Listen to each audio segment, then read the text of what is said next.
മനുഷ്യപുത്രൻ മഹത്വപ്പെടേണ്ട സമയമായിരിക്കുന്നു. ഗ്രീക്കുകാർ ഈശോയെ തേടി വരുമ്പോൾ ഈശോ പറയുന്ന വാചകമാണിത്. എങ്ങനെയാണ് മനുഷ്യപുത്രൻ ഇനി മഹത്വപ്പെടാൻ പോകുന്നതെന്ന് അടുത്ത വാചകത്തിലൂടെ നമുക്ക് മനസ്സിലാക്കാൻ സാധിക്കും. ഗോതമ്പ് മണി നിലത്തു വീണ് അഴുകുന്നത് പോലെയാണ്, സഹനത്തിലൂടെയാണ് മനുഷ്യപുത്രൻ ഇനി മഹത്വപ്പെടാൻ പോകുന്നത്. ജ്ഞാനത്തിലൂടെയോ അതോ അധികാരത്തിലൂടെയോ അല്ല മനുഷ്യപുത്രൻ മഹത്വപ്പെടാൻ പോകുന്നത്, മറിച്ച് സഹനത്തിലൂടെ, വേദനയിലൂടെ, മുറിവുകൾ ഏറ്റെടുത്തുകൊണ്ടാണ് മനുഷ്യപുത്രൻ മഹത്വപ്പെടാൻ പോകുന്നത്. എന്തുകൊണ്ടാണ് ഈശോ ഈ ഗോതമ്പ് മണിയെ ഉപമയിൽ ചേർത്ത് വയ്ക്കുന്നത്? അത്രയും കാഠിന്യമുള്ള വിത്താണത്. മണ്ണോട് അഴുകുമ്പോഴാണ് അതിൽ വേരോട്ടം സാധ്യമാവുക. മണ്ണിൽ ലയിച്ചു ചേർന്ന് വെള്ളവുമായി അത് താരതമ്യപ്പെടുമ്പോഴാണ് ഗോതമ്പ് മണി അഴുകാൻ തുടങ്ങുന്നത്. അവിടെയാണ് ആ വിത്തിൻ്റെ പൂർണ്ണതയിലേക്ക്, വളർച്ചയിലേക്ക് വരികയും ഫലം പുറപ്പെടുകയും ചെയ്യുക.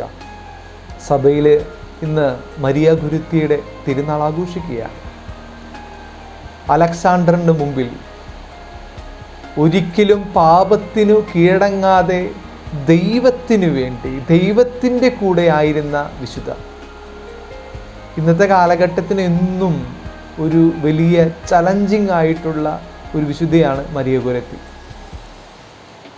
തൻ്റെ ശുദ്ധത കാത്തു സൂക്ഷിക്കാൻ, ഒരിക്കലും പാപത്തിന് കീഴടങ്ങാതെ ദൈവത്തോട് ചേർന്നിരിക്കാനായിട്ട് ശ്രദ്ധിച്ച ഒരു കൊച്ചു വിശുദ്ധയെയാണ് നമ്മളിന്ന് ഐത്താരയിൽ അനുസ്മരിക്കുന്നത്.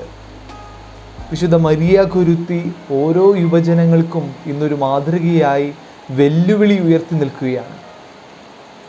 ഈശോയ്ക്ക് വേണ്ടി ഗോതമ്പ് മണി പോലെ അഴുകിത്തീർന്ന, അലക്സാണ്ടറിന് മുമ്പിൽ പാപത്തിനു കീഴടങ്ങാതെ അത്രമാത്രം ഈശോയെ സ്നേഹിച്ച ഈ വിശുദ്ധ നമുക്കിന്നൊരു മാതൃകയാകട്ടെ.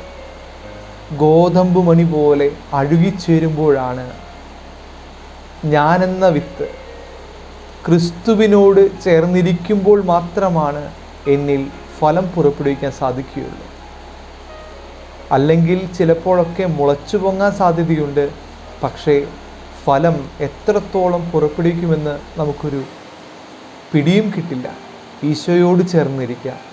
ഞാനാകുന്ന ഗോതമ്പ് വിത്ത് ഈശോയോട് ചേർന്ന് നിന്നുകൊണ്ട് ഈശോയിൽ ലയിച്ചു ചേർന്ന് ഫലം പുറപ്പെടുവിക്കാനുള്ള അനുഗ്രഹത്തിനായിട്ട് നമുക്ക് ആത്മാർത്ഥമായിട്ട് പ്രയത്നിക്കാം. വിശുദ്ധ മരിയ ഗുരുത്തിയുടെ മാധ്യസ്ഥം നമുക്ക് തേടാം. ആ വിശുദ്ധ നൽകുന്ന ഏറ്റവും വലിയ ജീവിത മാതൃക ഇന്ന് നമ്മുടെ മുമ്പിൽ ഒരു വെല്ലുവിളിയായി ഉയർന്നു നിൽക്കുന്നുണ്ട്. ശുദ്ധത കാത്തു സൂക്ഷിക്കാൻ, പുണ്യത്തിൽ വളരുവാൻ, ഈശോയോട് ചേർന്ന് നിൽക്കുവാനുള്ള അനുഗ്രഹത്തിനായിട്ട് നമുക്ക് ആത്മാർത്ഥമായിട്ട് പ്രാർത്ഥിക്കാം. ദൈവം സമൃദ്ധമായി അനുഗ്രഹിക്കട്ടെ.